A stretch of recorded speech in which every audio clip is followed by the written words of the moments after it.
Hello and welcome back to the world of the spirit consciousness. This is the book study session on the Etheric Double by Arthur Powell. This is the fourth module. Here we are discussing the other phenomena. This will cover the chapters 13, 14, 21, and a part of chapter 22 from this book. In this video session, we will be discussing about Kundalini, which is covered in the 13th chapter. This session is being conducted by myself, Ashish Agarwal, and I have been assisted by Ms. Riddhi Shah in my efforts.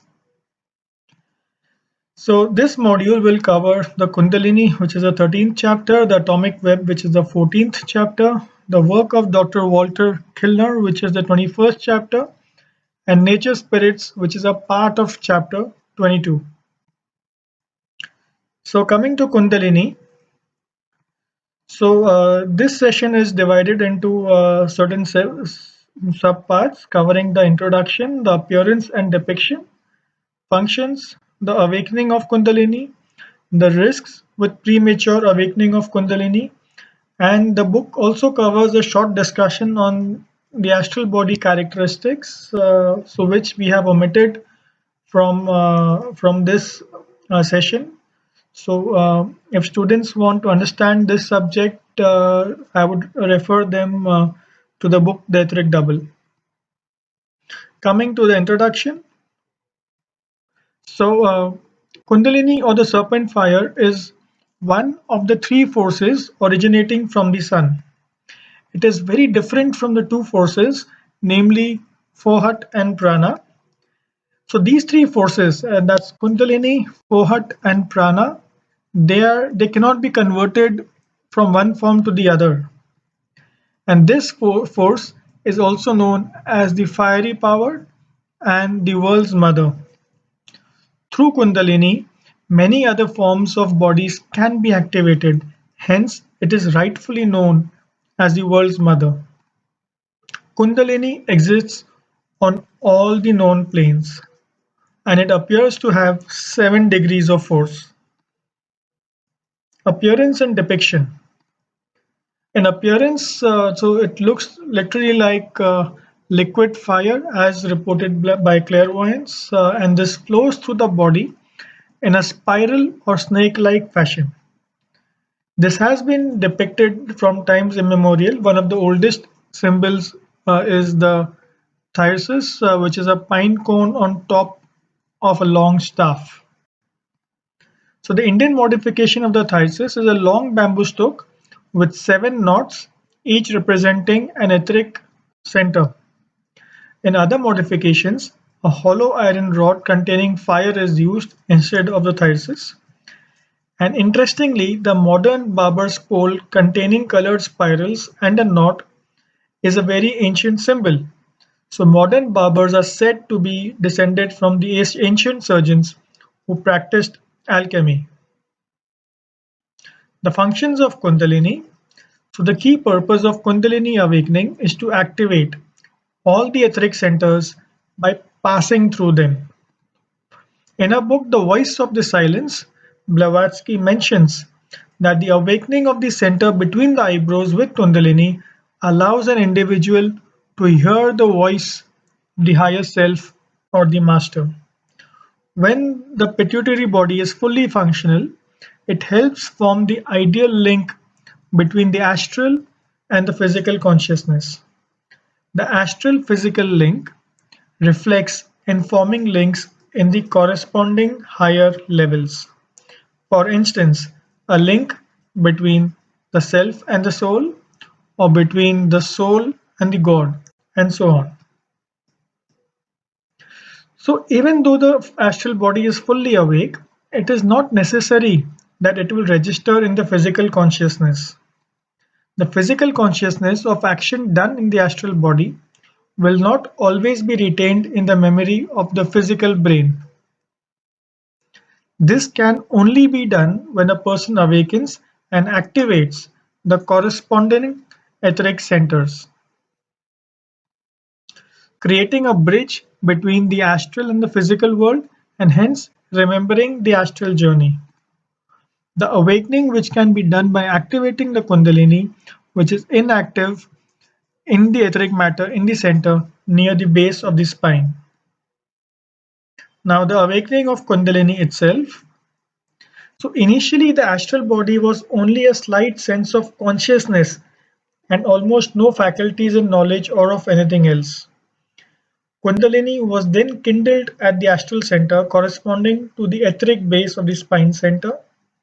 It then moved towards the navel center, and from there the astral body was awakened and made powerful.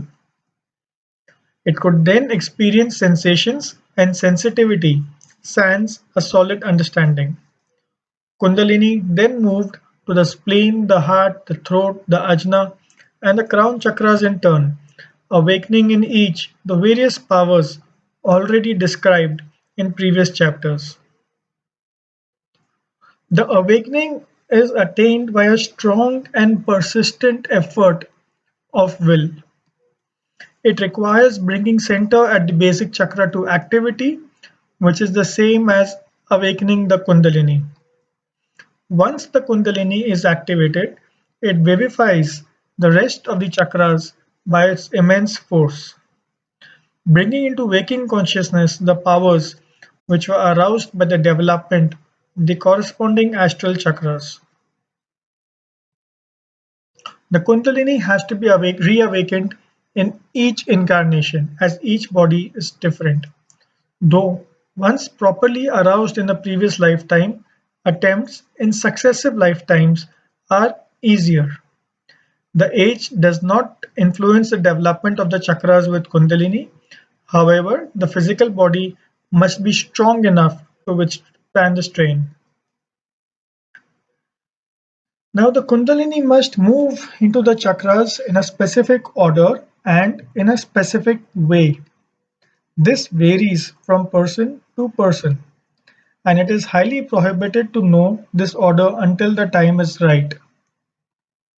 So there are serious dangers associated with accidentally or premature awakening of Kundalini. So the experienced occultists and masters are extremely careful not to reveal the order. It is strongly advised to awaken the Kundalini only when the time is right and under the guidance of a master or expert occultist. So prior to awakening the Kundalini, two things must be kept in mind.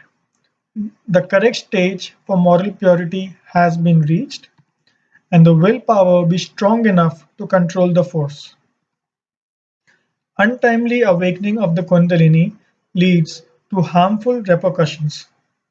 It can cause permanent injury to the higher bodies, and it can be harmful in the physical plane also.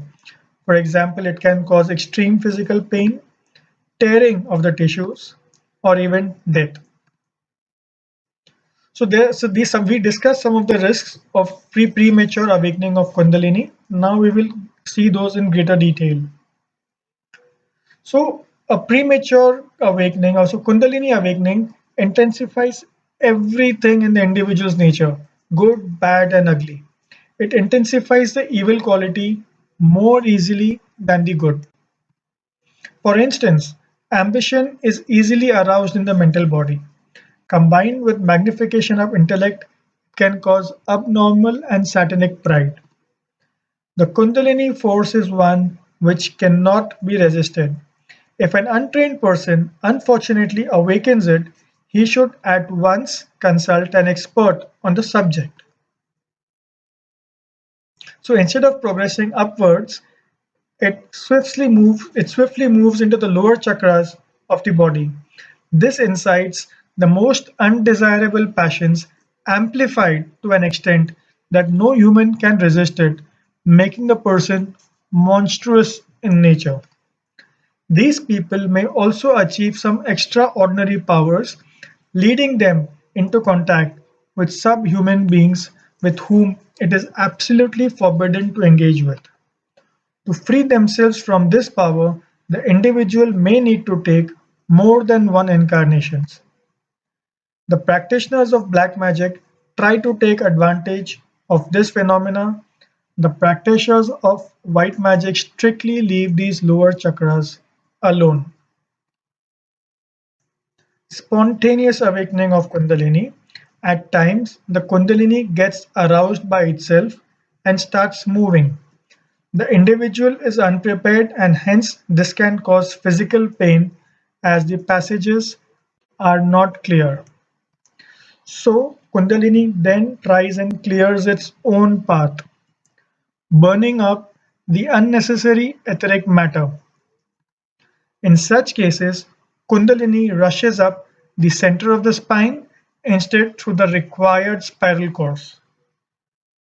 Effort must be made to stop it by will, though the effort is likely to fail. And if it does fail, it will rush through the head with no harm, barring slight and temporary weakness or loss of consciousness. Danger, as we discussed, is only when it rushes downwards, as discussed already. So the next video in the series is the atomic web. Stay tuned.